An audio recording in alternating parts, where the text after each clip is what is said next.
بسم اللہ الرحمن الرحیم ایاک نعبد و ایاک نستعین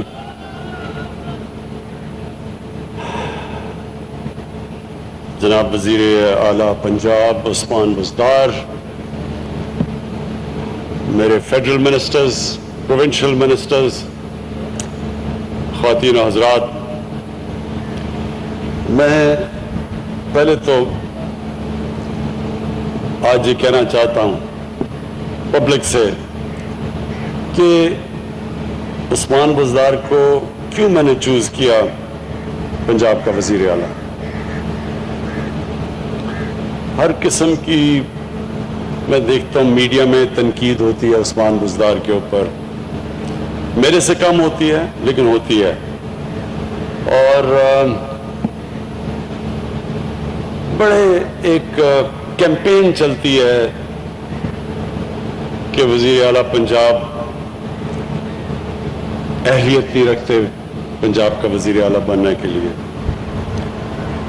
اور مجھے افسوس ہوتا ہے کہ کسی نے آج تک یہ ایویلیویٹ کیا ہی نہیں کہ کیا ان کی 2.5 سال میں اصل میں پرفارمنس کیا ہے، اور اس کے مقابلے میں جو 2.5 سال پہلے وہ ہالی ووڈ کا ایکٹریس، بالی ووڈ کا ایکٹر کبھی بوٹ پہن کے کھڑا ہوتا تھا پاری میں، کبھی وہ ٹوپیاں پہن کے کھڑا ہوتا تھا، اس کے اور اس کے کبھی مقابلہ کیا ہی نہیں۔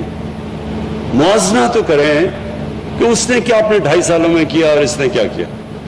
میں آپ کو یقین دلاتا ہوں، آپ ایک ایک چیز لے لیں، اور وزیر اعظم کا سب سے زیادہ کام کیا ہے کہ سب سے اپنے کمزور طبقے کو اوپر اٹھانا۔ جب ایویلیویشن ہوتی ہے تو یہ دیکھا جاتا ہے کہ کس نے اپنے کمزور اور غریب طبقے کو مدد کی، یہ ہے ایویلیویشن۔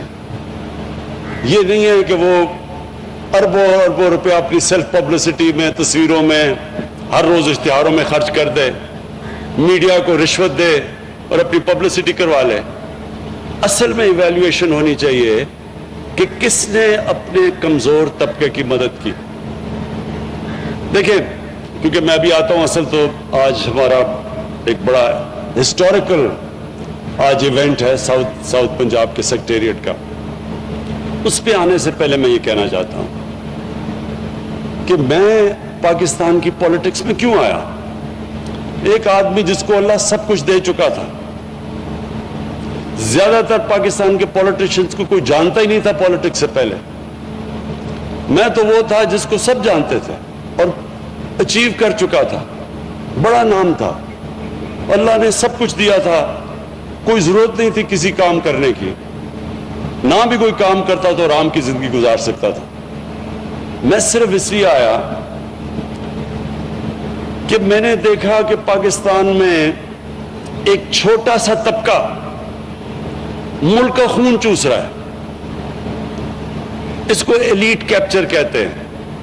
ایک چھوٹی سی رولنگ ایلیٹ پاکستان کے سارے وسائل کے اوپر بھی قبضہ کر کے بیٹھی ہوئی ہے۔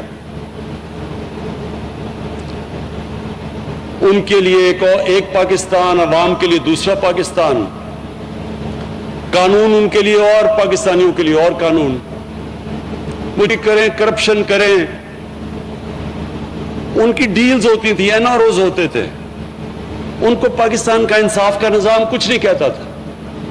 وہ چوری کرتے تھے، پھر آپ واپس آ کے چوری کرتے تھے، ملک کے وسائل کو باہر بھیجتے تھے، بڑے بڑے باہر محلات۔ کیونکہ میں لندن کو جانتا ہوں بڑی اچھی طرح، کتنے سال میں نے وہاں کرکٹ کھیلی، تو مجھے تو پتا ہے کہ انہوں نے کس لندن کے مہنگے ترین علاقوں میں انہوں نے محلات لیے ہوئے ہیں۔ وہ کتنے مہنگے، وہاں کے ادھر کے بھی وزیر ان علاقوں میں نہیں اس طرح کے محل لے سکتے، ان کا وزیر اعظم کے پاس اتنا پیسہ نہیں ان علاقوں میں رہنے کا جدھر ہمارے یہاں وزراء اور ہمارے حکمران یہاں سے پیسہ چوری کر کے باہر لے کے گئے، لیکن قانون نہیں پکڑتا ان کو۔ اور پھر جو وسائل بھی ہیں، انگلش میڈیم، سب سے زیادہ نوکریاں ان کی، پریولیجڈ پوزیشن ان کے، عہدے ان کے، باقی عوام کے لیے اردو میڈیم اور پھر دینی مدرسے. ایک طبقاتی نظام جس میں ہمارے نیچے سے طبقہ اوپر ہی نہیں آ ہی نہیں سکتا. جتنی مرضی محنت کریں ان کے لیے ایک سیلنگ ہوگی کہ اس سے اوپر آپ نہیں جا سکتے. بس یہ صرف ایک چھوٹے سے طبقے کے لیے سارا پاکستان بنا ہوا ہے. پھر علاقے پاکستان کے جو تو حکمران کے قریب علاقہ ہے ادھر ہی پیسہ خرچ ہو رہا ہے، جتنا طاقتور ہے وہ پیسہ کھینچ رہا ہے، اور جو یہ علاقے دور ہیں پاور سینٹر سے وہ پیچھے رہ گئے. تو عثمان بزدار کو جب میں ہماری 2018 میں الیکشن جیتے تو میں نے اپنے آپ سے پوچھا کہ میں کس طرح کا پنجاب چاہتا ہوں. اسی طرح کا میں وزیر اعلیٰ چاہتا ہوں. میں وہ پنجاب چاہتا ہوں جدھر سب سے پہلے پنجاب کے وہ علاقے جو پیچھے رہ گئے ہیں، کس کو تکلیف ہوگی، سمجھ ہوگی کہ یہ ان علاقوں کے اندر کتنے برے حالات ہیں، اور پھر کس میں درد ہوگی اپنی غریبوں کے لیے، کس میں یہ تکلیف ہوگی ان کی، کون سی ایمپتھی ہوگی، کون ان کے لیے سوچے گا. حالانکہ عثمان بزدار ہماری پارٹی میں بھی نہیں تھے، بعد میں آئے تھے. لیکن میں نے جب دیکھا تو میں نے سوچا کہ میں ایک اس آدمی کو لانا چاہتا ہوں جو میری سوچ جو ہے پنجاب کے اوپر اس کے اوپر پوری طرح عمل کرے. یہ نہ ہو کہ وہ بھی یہاں سے پیسے چوری کر کر کے وہاں بڑے بڑے لنڈن کے فلیٹ لے اور یہاں سے منی لانڈرنگ کر کے اور ٹی ٹیز لگوائے یہاں. وہ آدمی مجھے چاہیے تھا جو پاکستان میں جس کا جینا مرنا ہو، جس کو کوئی چھٹیوں کے لیے لندن نہ جانا پڑے، جن کی چھٹیاں بھی باہر، عید بھی باہر، بچے بھی باہر رہ رہے ہیں، اور بڑے بڑے بزنسز ہیں باہر. پالیٹکس پاکستان میں کر رہے ہیں، سرمایہ کاری باہر کر رہے ہیں ملک سے، لوگوں کو کہہ رہے ہیں پاکستان میں پیسہ لے کے آؤ، اپنا پیسہ باہر بھیج رہے ہیں. میں چاہتا تھا وہ آدمی جو ہماری لوگوں کی دکھ اور درد میں شامل ہو، ان کو سمجھے، اور جس کا جینا مرنا پاکستان میں ہو. اور مجھے کبھی اس چیز میں شک نہیں ہے کہ انشاءاللہ 5 سال کے بعد جو ہمیں مینڈیٹ ملا ہے، اس کے بعد جب پنجاب کا ایویلیویشن ہوگی تو میں آپ کو یقین ابھی دلاتا ہوں کہ جو پنجاب میں نچلے لوگوں کو اوپر جس طرح لایا جائے گا، جو لایا جا رہا ہے، جو سٹیپس لیے جا رہے ہیں، پنجاب کی تاریخ میں کبھی ایسا نہیں ہوا ہوگا. میں نے یہ پٹیاں لگا لے سر. میں نے جب عثمان بزدار کو وزیر اعلیٰ بنایا تو میں نے ان کو ٹیسٹ کیا. مجھے جب آتا تھا وہاں سے پرانا، جب سے مجھے یاد ہے، جی ٹی روڈ سے جب اوپر آ رہے ہوتے تھے، وہ راوی کا پل کراس کرتے تھے، تو جب داتا صاحب کے سامنے گزرتے تھے وہاں فٹ پاتھ کے اوپر رات کو لوگ لائنوں میں سوئے ہوئے ہوتے تھے. ان کے اوپر ڈیزل اور بڑی بڑی ٹرک رات کو آتے تھے، ان کی سر کے اوپر گندگی ہے ساری اوپر. کبھی کسی نے نہیں سوچا ان کا کہ یہ بیچارے یہ بھی ہمارے پاکستانی ہیں. تو میں نے عثمان بزدار کو کہا، میں نے کہا وہ جو لوگ آپ نے دیکھے ہیں ان کے لیے میں چاہتا ہوں کہ آپ ایک پناہ گاہ بنائیں، اور آپ یقین کریں کہ دنوں کے اندر اس نے پناہ گاہ بنائی، کیونکہ اس کے اندر درد تھی. اور پھر جو باقی کام ہو رہے ہیں پنجاب میں، یہ ہیلتھ کارڈ ہے. سب ڈرتے ہیں جو ہیلتھ کارڈ میں اتنا پیسہ خرچ ہوگا. آپ یہ چیزیں جانتے ہیں کیونکہ میرا 15-20 سال مغرب میں گزرے ہیں. امیر ترین ملکوں میں ہیلتھ انشورنس نہیں دی جاتی مفت. امیر ترین ملکوں کی میں بات کر رہا ہوں، یونیورسل ہیلتھ انشورنس. ان کے اندر تھوڑے لوگوں کی مخالفت بھی تھی، وہ ڈرے ہوئے تھے کہ نہیں جی ہم سارے پنجاب کو ہیلتھ کارڈ کیسے دیں گے، کدھر سے پیسہ آئے گا. یہ میرا ایمان ہے، جب آپ اللہ کا کام کرتے ہیں پیسہ خود ہی آ جاتا ہے. آج عثمان بزدار 60% ہے پنجاب پاکستان کا. یہ انہوں نے پورا زور لگا رہے ہیں کہ سارے دسمبر تک ہر پنجاب کے شہری، ہر خاندان کے پاس ہیلتھ کارڈ ہو، ہیلتھ انشورنس ہو، کہ جب بھی کوئی خاندان میں بیمار ہوتا ہے تو کسی بھی گورنمنٹ ہسپتال میں جا کے اپنا علاج کروا سکے۔ دیکھیں، آپ کے گھروں میں اگر بیماری کبھی خدا نخواستہ آئی ہو تو سب کو پتا ہوتا ہے کہ جب گھر میں بیماری ہوتی ہے کس طرح کی بے بسی گھر میں ہوتی ہے۔ اب وہ سوچیں کہ جو غریب گھر میں جب بیماری ہوتی ہے، ایک بیماری کی بے بسی ہے، ایک پھر ان کے پاس پیسہ نہیں ہے علاج کروانے کے لیے۔ یہ سوچ کے، یہ دیکھ کے شوکت خانم کینسر ہاسپٹل میں نے بنایا تھا کہ ہمارے جیسے، میرے گھر میں اتنی تکلیف تھی کینسر کی جب والدہ کو کینسر ہوئی، تو تب میں نے سوچا غریب گھروں میں کیا ہو رہا ہے، کیونکہ کینسر کا علاج سب سے مہنگا علاج ہوتا ہے، تو غریب تو یا تو افورڈ ہی نہیں کر سکتا کینسر کا علاج۔ یہ تھی سوچ کینسر ہاسپٹل کے پیچھے، اور ہیلتھ کارڈ کے پیچھے بھی یہی سوچ ہے۔ پختونخوا نے کیا، اب یہ پنجاب دوسرا صوبہ ہوگا کہ سال کے آخر تک سارے پنجاب میں ہیلتھ کارڈ جائے گا۔ ہر گھر میں، غریب گھر میں ان کو یہ اعتماد ہوگا کہ اگر کوئی بیماری ہوگی تو ہمارے پاس ایک کارڈ ہے، ہم جا کے علاج کروا سکیں۔ اور دوسرا، آج مجھے یہ خوشی ہوئی کہ کسان کارڈ، یہ آج ہم نے لانچ کیا، کسان کارڈ، یہ بھی پنجاب نے پہل کی ہے، ابھی کہیں کسی صوبے میں نہیں آیا۔ ہیلتھ کارڈ تو آ گیا پختونخوا میں، کسان کارڈ آج پنجاب نے پہل کی ہے کہ یہ اب جا کے کسانوں کی جو اب مدد ہوگی، ڈائریکٹ ان کو سبسڈی دی جائے گی۔ چھوٹے 97% پاکستان کا کسان چھوٹا کسان ہے، جب اس کی آپ مدد کریں گے تو ملک میں پیداوار بڑھے گی، ملک میں خوشحالی آئے گی۔ یہ پہلی دفعہ کسی نے پاکستان کے اندر اس چیز کا سوچا ہے۔ میں مبارک دیتا ہوں پھر آپ کو عثمان بزدار کہ آپ کی گورنمنٹ نے یہ چیز سوچی ہے۔ جب ہم پختونخوا میں آئے تو میں یہی مخالفین جو آج کہہ رہے ہیں کہ جی کدھر ہے ریاست مدینہ، یہی مجھے کہتے رہے 5 سال بلکہ 4 سال کہ جی کدھر ہے نیا پختونخوا، اور سب نے مجھے کہا کہ جی اب آپ بھول جائیں، پختونخوا کے لوگ صرف ایک دفعہ آپ کو موقع دیتے ہیں، دوسرا موقع نہیں دیتے، ساری جماعتوں کو ایک دفعہ کے بعد فارغ کر دیتے ہیں وہ۔ تو میں نے یہ 4 سال لوگوں سے یہ سنا، اور جب الیکشن کا رزلٹ آیا 2/3 اکثریت ملی پختونخوا میں۔ کیوں ملی؟ یو این ڈی کی رپورٹ آ گئی۔ اب یو این ڈی کی رپورٹ کے مطابق جو صوبہ وار آن ٹیرر کی وجہ سے پیچھے رہ گیا تھا 2013 میں، جب ہماری حکومت آئی 2013 سے لے کے 2018 تک، جس صوبے میں سب سے تیزی سے ہیومن ڈیولپمنٹ، انسانوں کے اوپر خرچہ ہوا وہ تھا، اور جس صوبے نے سب سے تیزی سے غربت کم کی وہ پختونخوا تھا، اور جس صوبے میں امیر اور غریب میں فرق کم ہوا وہ پختونخوا تھا۔ اس لیے لوگوں نے 2/3 اکثریت دی، اور انشاءاللہ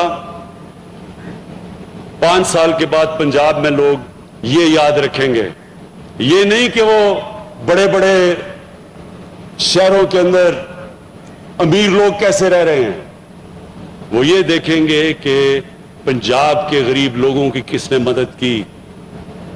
جو عثمان بزدار کا علاقہ ہے وہ سارے پنجاب میں سب سے پسماندہ علاقہ ہے ڈی جی خان کا، اور ڈی جی خان سے بھی، جو ڈی جی خان کا قبائلی علاقہ ہے وہ اور بھی پیچھے ہے جدھر سے وہ عثمان بزدار آتا ہے۔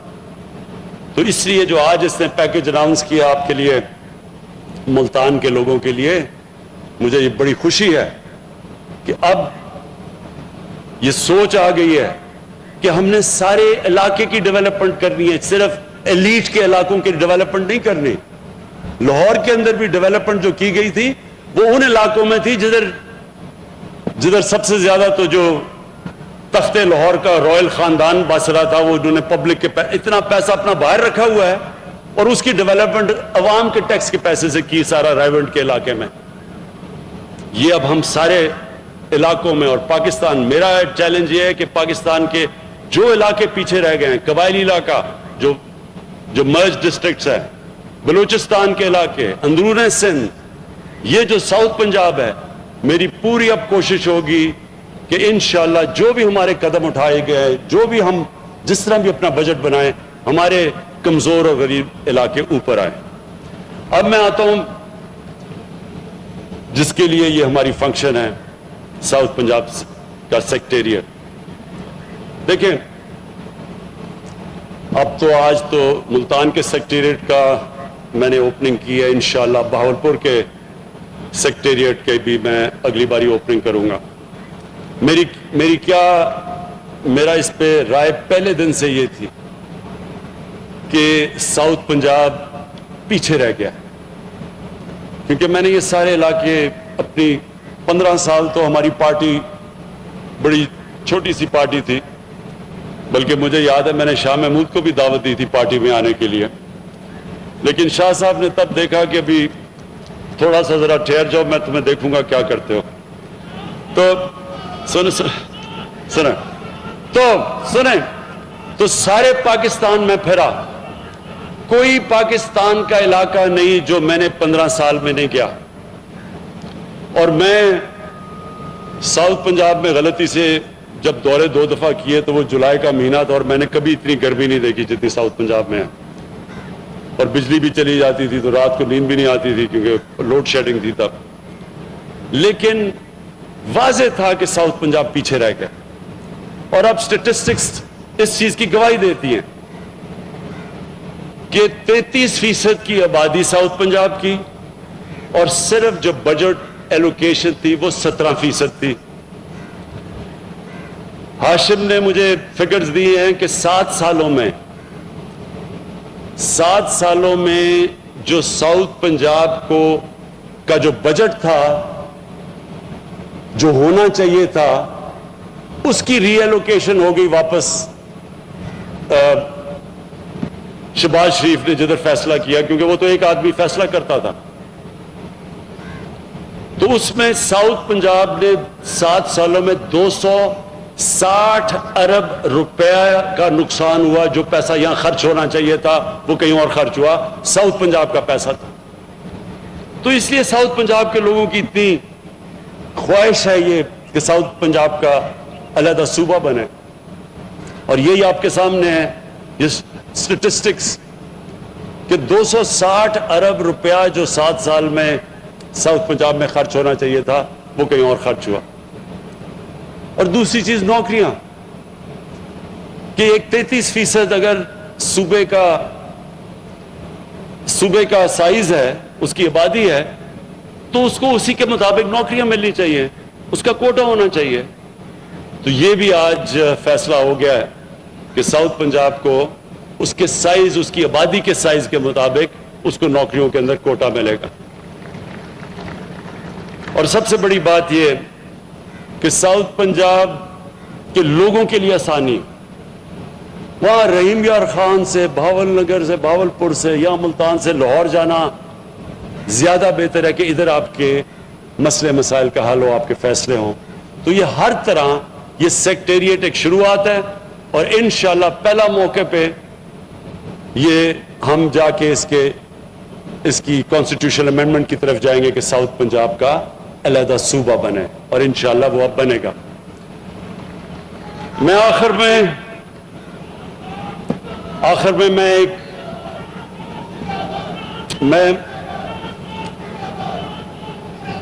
میں ایک بات کرنا چاہتا ہوں جو ابھی حال ہی میں بڑے افسوسناک واقع ہوئے،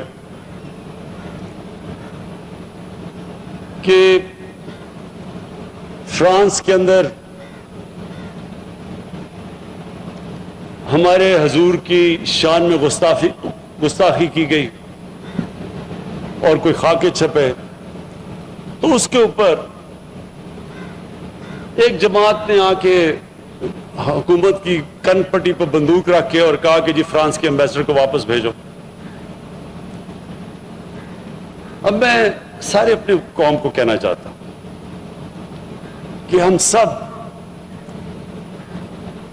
میں تو کسی کو نہیں جانتا جو ہمارے نبی صلی اللہ علیہ وآلہ وسلم سے عشق نہیں کرتا، اگر کوئی نہیں، مجھے تو نہیں پتا، کیونکہ آپ کو اب صحیح معنی میں آپ کے دل میں ایمان آ سکتا ہی نہیں جب تک آپ نبی صلی اللہ علیہ وسلم آپ کے دل میں نہیں بستے، آپ ان سے پیار نہیں کرتے۔ کون زیادہ کرتا ہے کون کم کرتا ہے یہ تو اللہ ہی جانتا ہے، نیتوں کے راز تو اللہ کے پاس ہے صرف۔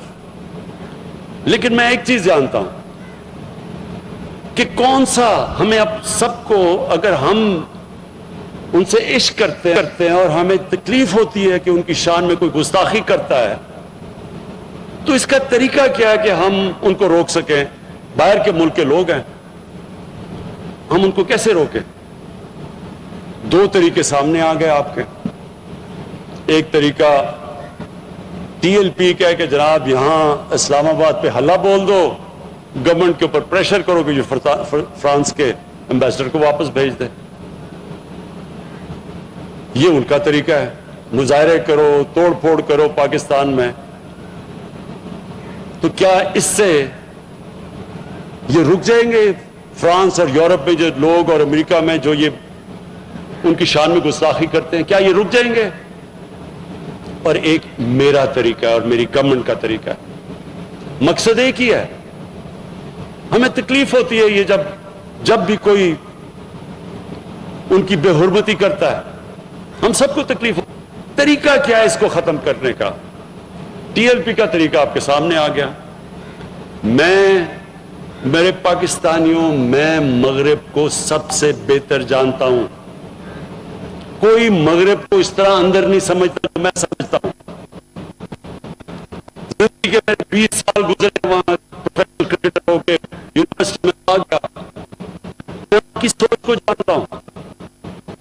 یہ جو ٹی ایل پی کر رہی ہے جی ہم فرانس کے ایمبیسڈر کو واپس بھیجو اور نہیں تو یہ کر دیں گے اور توڑ پھوڑ ہو جائے گی، میں آپ کو لکھ کے دیتا ہوں 100 سال آپ یہ کر لیں اس سے کوئی فرق نہیں پڑنے لگا، بلکہ وہ اور کھڑے ہو جائیں گے کہ جی یہ تو قوم بڑی تنگ نظر ہے، ہم تو آزادی رائے کے اوپر، ہماری آزادی رائے کے اوپر یہ اٹیک کر رہی ہے، تو وہ تو اور کھڑے ہو جائیں گے، وہ تو سمجھیں گے کہ ہم آزادی رائے کے اوپر سٹینڈ لے کے کھڑے ہیں، اس کو تو وہ دین سمجھتے ہیں۔ ایک میرا طریقہ ہے اور انشاءاللہ میں آپ کو ثابت کروں گا کہ میرا طریقہ ہوگا جو کامیاب ہوگا۔